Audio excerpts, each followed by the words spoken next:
kelompok 1 ingin mempresentasikan mengenai capital budgeting. Sebelum itu kami ingin memperkenalkan diri. Dengan saya Fuad Alabis Lubis dengan NIM 2405081060. Saya Vila Firdausiyah Zai dengan NIM 2405081016. Saya Umu Rotutopika dengan NIM 2405081004. Saya Enji Chelsea Mumani dengan NIM 2405081095. Saya Sarifati Musuku dengan NIM 2405081052. Saya Sonia Kesita Plastika dengan NIM 2405081044. Saya Diatin Operasi Jabat dengan NIM 24050811. Ayo saksikan video kami.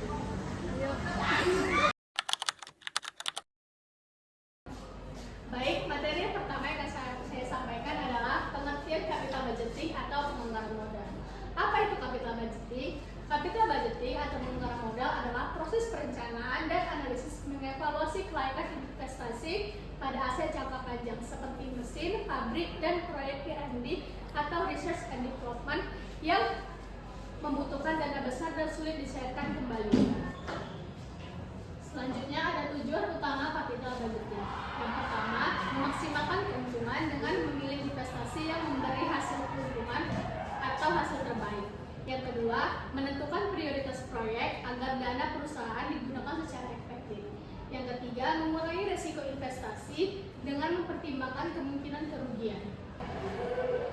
Selanjutnya ada manfaat capital budgeting. Yang pertama, penggunaan modal lebih efisien sehingga tidak terjadi kelebihan atau pertumbuhan investasi. Yang kedua, membantu mengukur atau menilai risiko sebelum perusahaan menanamkan atau mengeluarkan dana besar. Yang ketiga, menilai keuntungan proyek melalui perhitungan arus kas dan laba. Yang keempat, mendukung strategi atau perencanaan perusahaan agar tujuan bisnis lebih terarah. Yang kelima, meningkatkan kepercayaan investor karena proyek direncanakan dengan baik. Selanjutnya, di dalam capital budgeting terdapat 5 metode analisis. Yang pertama, net present value atau NPV. Net present value adalah metode yang digunakan untuk mengetahui apakah suatu investasi menguntungkan atau tidak, dengan cara membandingkan nilai sekarang dari seluruh arus kas yang diterima dengan modal awal yang dikeluarkan. Yang kedua, internal rate of return. Internal rate of return atau IRR adalah metode yang digunakan untuk mencari tingkat keuntungan dari investasi. Internal rate of return menunjukkan persentase keuntungan yang mampu dihasilkan oleh proyek selama umur investasi. Yang ketiga ada payback period atau PP. Payback period atau PP adalah metode yang digunakan untuk menghitung berapa lama waktu yang dibutuhkan untuk mengembalikan modal investasi yang telah dikeluarkan. Yang keempat ada accounting rate of return. Accounting rate of return atau ARR adalah metode yang digunakan untuk mengukur tingkat keuntungan investasi berdasarkan rata-rata atau rata-rata arus kas yang diperoleh selama proyek berjalan. Yang kelima ada profitability index atau PI. Profitability index adalah metode yang digunakan untuk membandingkan nilai sekarang dari proyeksi arus kas masuk dengan investasi awal yang dikeluarkan. Metode ini digunakan untuk melihat seberapa besar keuntungan yang diperoleh dari setiap rupiah investasi. Selanjutnya di sini saya akan menjelaskan tentang contoh kasus soalnya. Informasi yang pertama yaitu adalah PT Sinar Jaya adalah sebuah perusahaan manufaktur di Medan. PT ini sedang mempertimbangkan pembelian mesin produksi baru untuk meningkatkan kapasitas operasional perusahaan.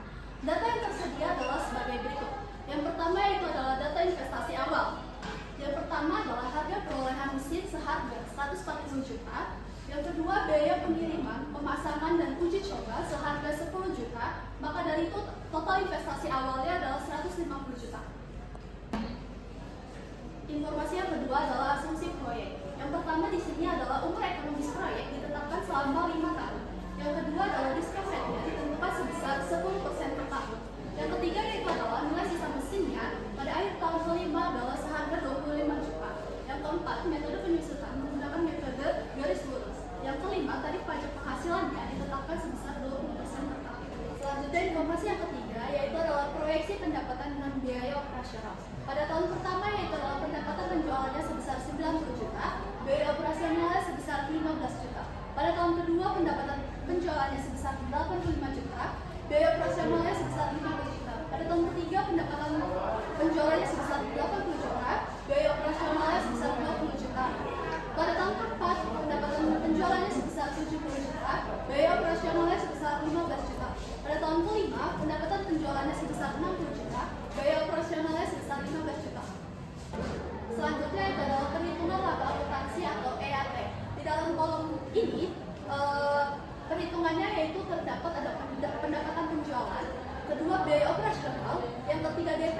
petani, yang keempat yaitu laba sebelum pajak atau EBT, yang kelima yaitu adalah pajak penghasilan sebesar 20 juta, yang keenam yaitu adalah laba bersih akuntansinya atau EAP.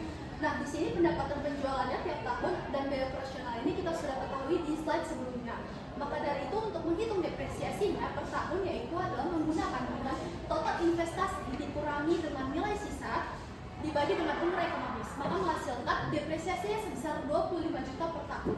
Untuk laba sebelum pajak EBT ini rumusnya adalah pendapatan dikurangi dengan biaya operasional dikurangi dengan penyusutan. Sedangkan pajak penghasilannya sebesar 20% per tahun. 20% per tahun.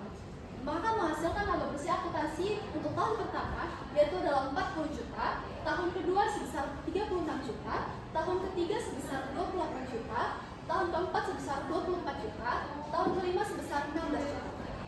Selanjutnya kita akan menjelaskan tabel proyeksi arus kas. Tabel proyeksi arus kas ini terdapat laba bersih, depresiasi, nilai sisa, net cash flow, PV net cash flow, dan juga akumulasi kas bersih.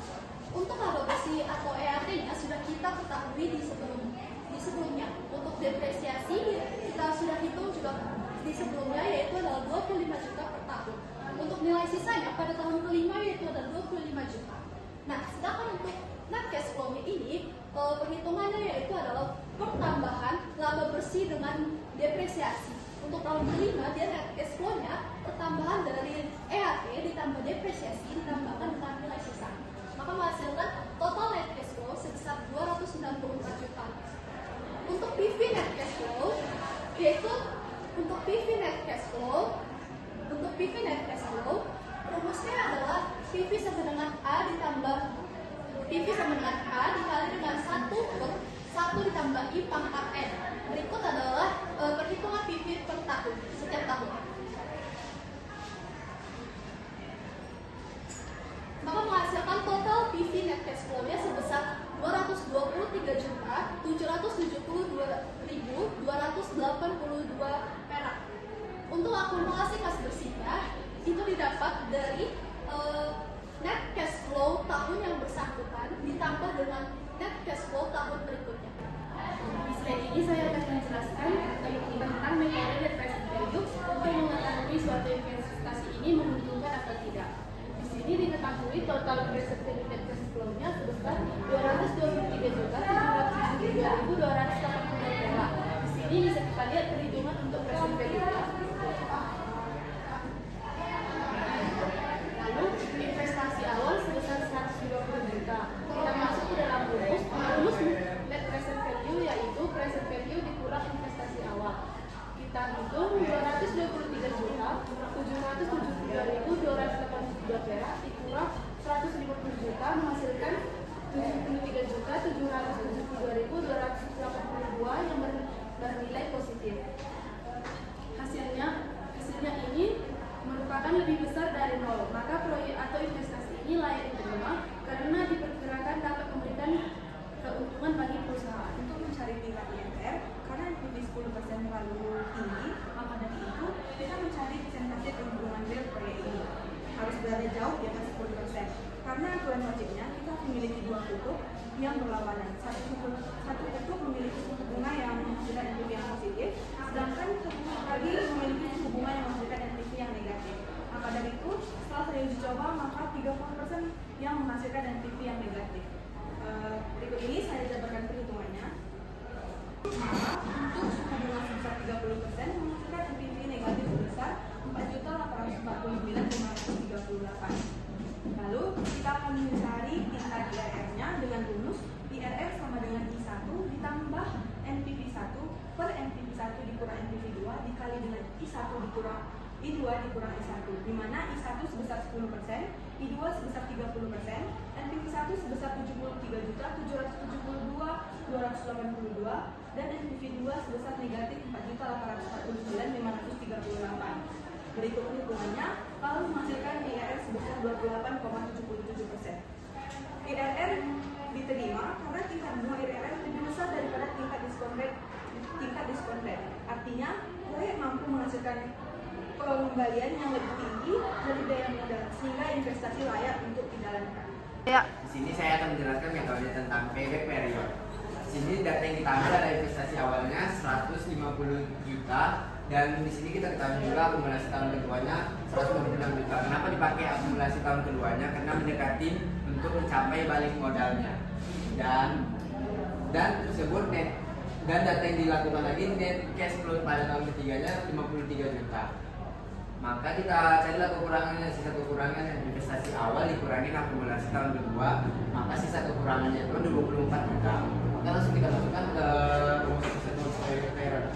Ini pada tahun ketiga dikurangi 1, investasi awal dikurangi akumulasi pada tahun kedua dibagi dengan arus kas cash flow tahun ketiga. Maka di sini 2 tahun ditambah 24 juta dibagi 53 juta akan menghasilkan 2 ditambah 0,4528, maka payback periodnya balik modalnya 2,45 tahun. Atau kita konversikan ke dalam bulan, minggu, hari dan jam, maka payback periodnya balik modalnya 2 tahun, 5 bulan, 1 minggu, 4 hari, 4 jam, 48 menit. Maka proyek ini diterima karena lebih besar umur ekonomisnya dibandingkan balik modal. Selanjutnya adalah accounting rate of return, di mana itu sebuah metode yang digunakan untuk mengukur profitabilitas suatu proyek atau investasi. Nah, di sini ada langkah-langkahnya. Yang pertama itu kita harus menghitung rata-rata laba bersih earning after tax. Dan di mana rumusnya itu totalnya dibagi dengan umur ekonomis. Kalau total itu sudah diketahui sebelumnya, yaitu 144 juta dibagi dengan umur ekonomisnya berapa, yaitu 5 tahun, yang menghasilkan 28.800. Kita masuk ke langkah kedua, yaitu rata-rata investasi, di mana rumusnya itu adalah investasi awal ditambah nilai sisa dibagi 2. Nah, investasi awal sudah diketahui soal, yaitu sebesar 150 juta ditambah dengan 20 juta nilai sisanya. Nilai sisanya sudah diketahui tadi dan dibagi 2, menghasilkan rata-rata investasi 87.500. Nah, selanjutnya adalah kita masuk ke langkah-langkah accounting rate of return yang kita carinya.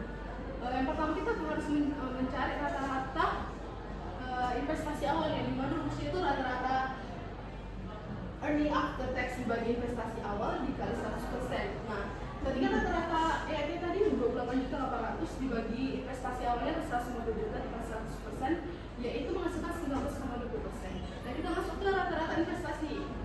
Rata-rata investasi tadi yang rata-rata EAT itu tadi 28.800 dibagi dengan rata-rata investasi yang kita cari tadi, yaitu 87.500 dikali 100%, menghasilkan 32,91%. Nah, di sini keputusan diterima karena tadi kan investasi awalnya itu kan kita cari itu menghasilkan 19,20%. Ternyata pas kita cari rata-rata investasinya itu mencapai atau lebih dari investasi awalnya, makanya layak untuk diterima. Selanjutnya yaitu adalah profitability index atau PI. Di sini kita akan mencari di mana suatu perusahaan itu dapat menerima ataupun menolak. Yang pertama, rumus dari PI itu yaitu adalah present value dibagi dengan investasi awal. Present value-nya kita bisa menengok dari sini. Untuk total present value cash flow-nya yaitu 223.772.282 perak, yaitu kita bisa lihat dari slide 10 yang ini. Untuk investasi awalnya yaitu sebesar 150 juta, yaitu dari harga perolehan mesin 140 juta, biaya pengiriman pemasangan dan uji coba itu 10 juta. Jadi total investasi awalnya itu yaitu adalah 150 juta.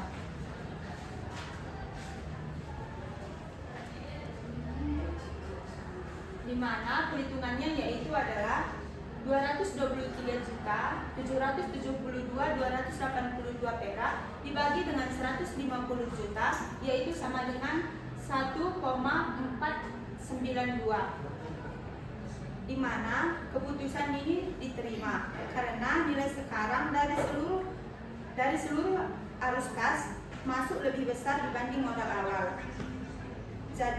Modal awal yang dikeluarkan. Jadi memberikan keuntungan dan dapat meningkatkan nilai dalam perusahaan. Sekian dari presentasi kami. Mohon maaf jika ada kekurangan atau kesalahan. Terima kasih.